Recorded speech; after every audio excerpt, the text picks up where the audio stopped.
Hi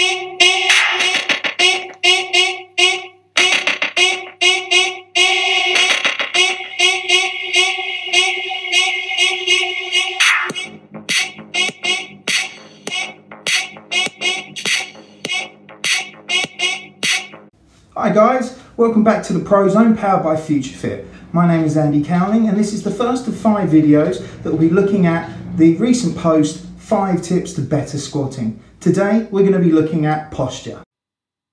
Here we see some common postures. These are postures that affect people in everyday walks of life. Which of these postures is safe to perform a squat with under loading? Look carefully and select the choice that you think is best. You probably picked good posture, and of course you would be right. But while there are issues and considerations to make with squatting with other postures in this list, what we must understand first is the importance of postural assessment in identifying what is safe and unsafe for our clients. So while a static postural assessment will not sufficiently tell us the issues with the body in movement, it is the first indication that things may be wrong with that client.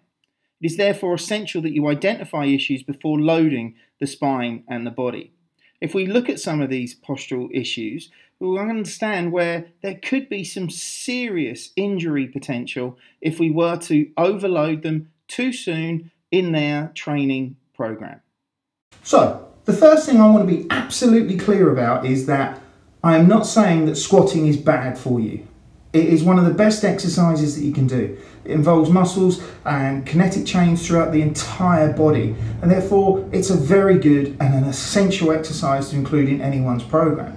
The point I'm trying to make here is, should it be loaded right from the outset? And the answer to that is quite clearly not. If there are postural issues and kinetic and functional issues with the client that you are dealing with, we need to be more professional. We need to take a step back sometimes and make the client understand that there is an importance in putting their body right so that they can achieve massive success moving forward rather than just simply ploughing into it. Now, that's not casting aspersions on your training ability and what you do with your clients. I'm just trying to lay out the groundwork so you understand where I'm coming from in regards to this important aspect of your professionalism and your growth as you go forward and improve as trainers and exercise professionals. As you can see here, I've used a little bit of a light-hearted image to highlight the postural problems that we suffer and face in everyday life in modern society. We have slightly devolved from where we were several thousand years ago, you could argue.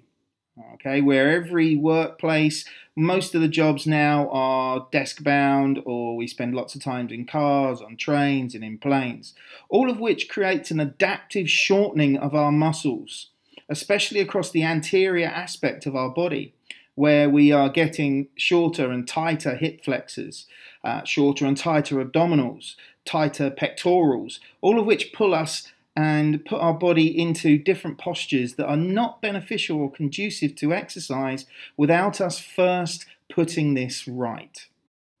Now, hopefully you will all remember how to do neutral spine or good posture from your gym course. And it's important to remember that this is what we are looking at. We want to see the body in good alignment. The thing I would change about the image shown here is I would do this in barefoot so that you get a more natural stance from the body. Ideally, we are looking for all segments of the body to be in alignment. So we want the ears, shoulders, the hips, the knees and the ankles to be virtually in line. If you imagine a plumb line going directly down the body, we want the plumb line to go just behind the ear, through the shoulder, elbow, hip, knee, and then just in front of the ankle. It's important to remember that the curves of our vertebral column, like the curves in a long bone, are important because they increase its strength. These curves also help us maintain balance in the upright position, absorb shocks from walking, and help protect the vertebral column from fracture. So when all of these curves are balanced, our ears, shoulders, hips should be in a straight line. Neutral spine, or good posture, is defined as the position in which the spinal vertebrae and pelvis are aligned and maintained with the least amount of stress placed on supportive tissues. It's important to also remember that in a lateral position, the anterior and posterior muscles that attach to the pelvis to maintain ideal pelvic alignment.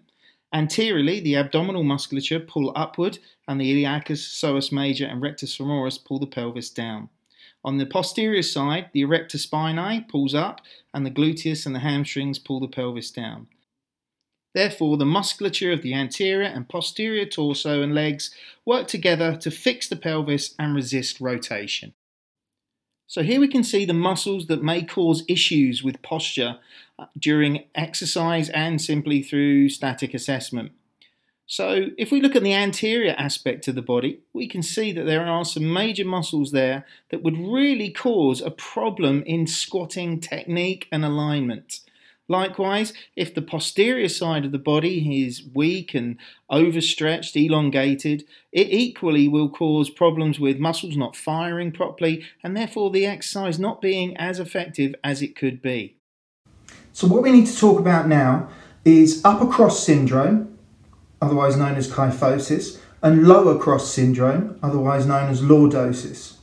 What we're going to look at here is how squatting with load across the back, especially for upper cross syndrome sufferers, could cause massive long-term damage to the lumbar spine that could cause them to need some serious surgery and even fusing those vertebrae if over time their upper cross syndrome is not corrected. Equally, we'll look at the lower cross syndrome and how this will inhibit and affect the activation of muscles, leaving the squat nowhere near as effective as it could be. So the important thing to remember is we're not just looking at the side-on view of whether someone has kyphosis or upper cross syndrome or lordosis or lower cross syndrome.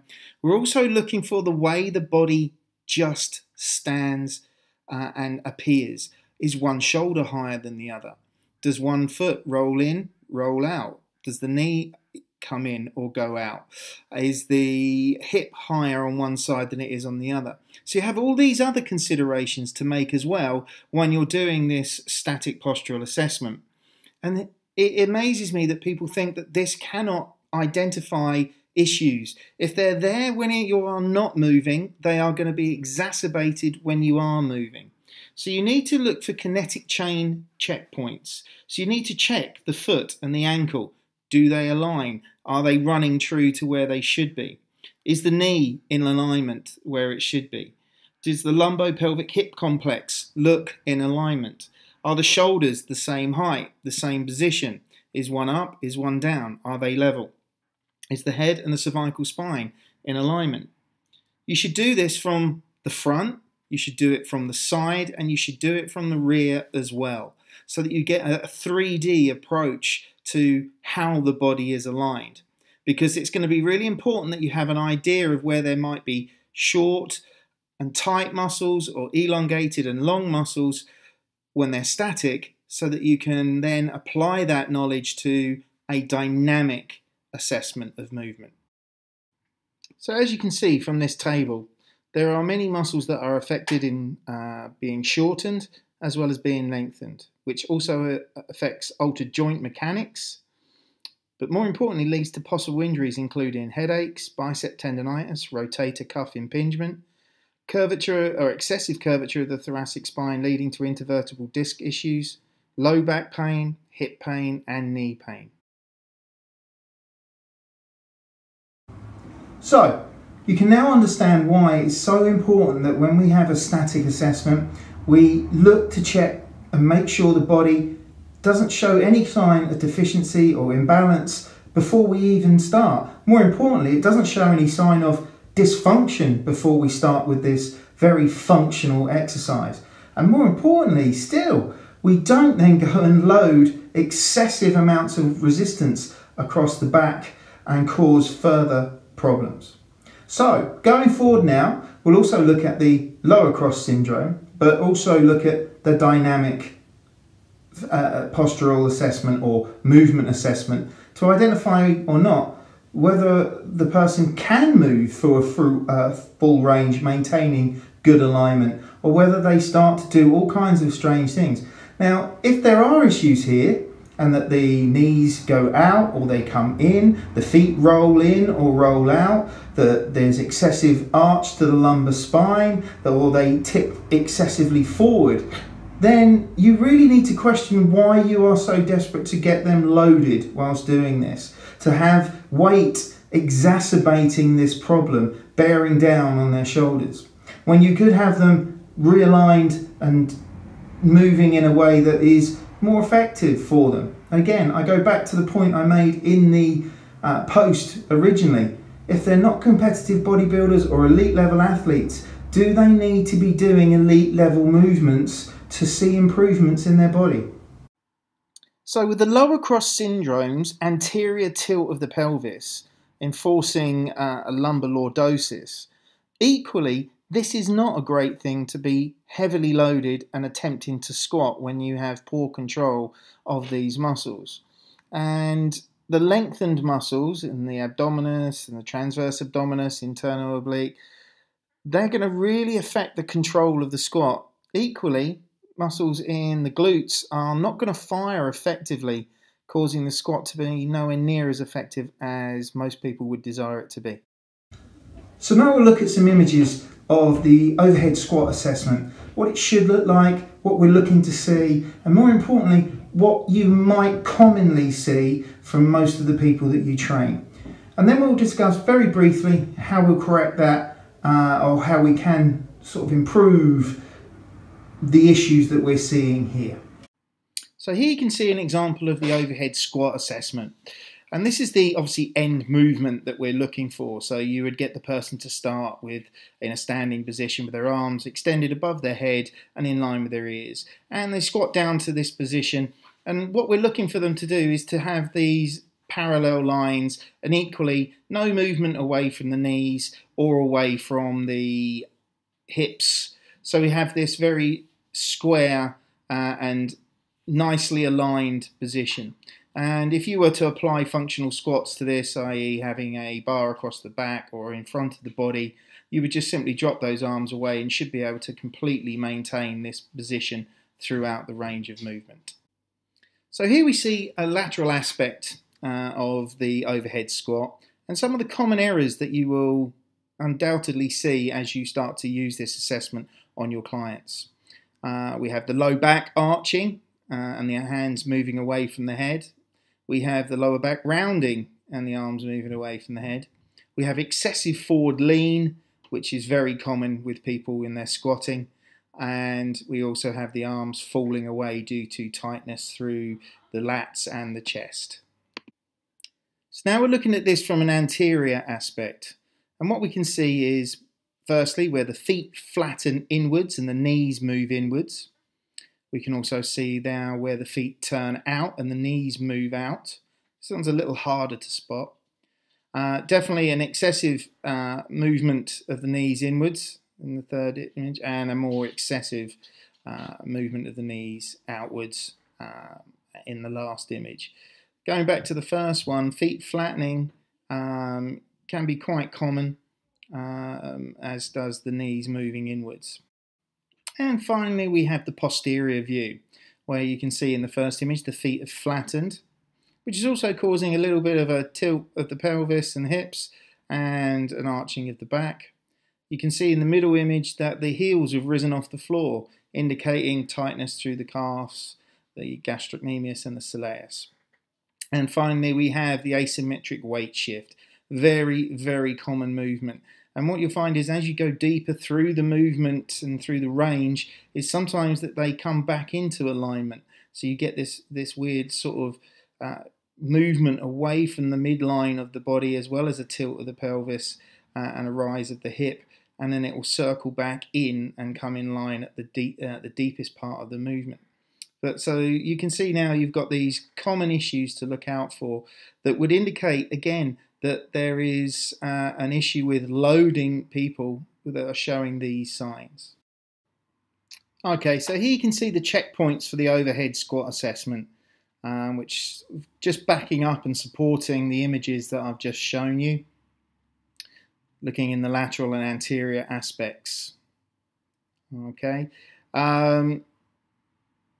screenshot this and you'll be able to this, but I'll also, what I'll do is I'll make these available on the Prozone for you to download and make use of. So what can we do about these issues that we have now identified?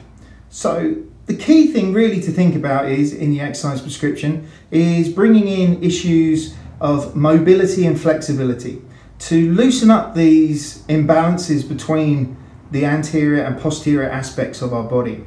You may also find that self-myofascial release through foam rolling becomes very beneficial.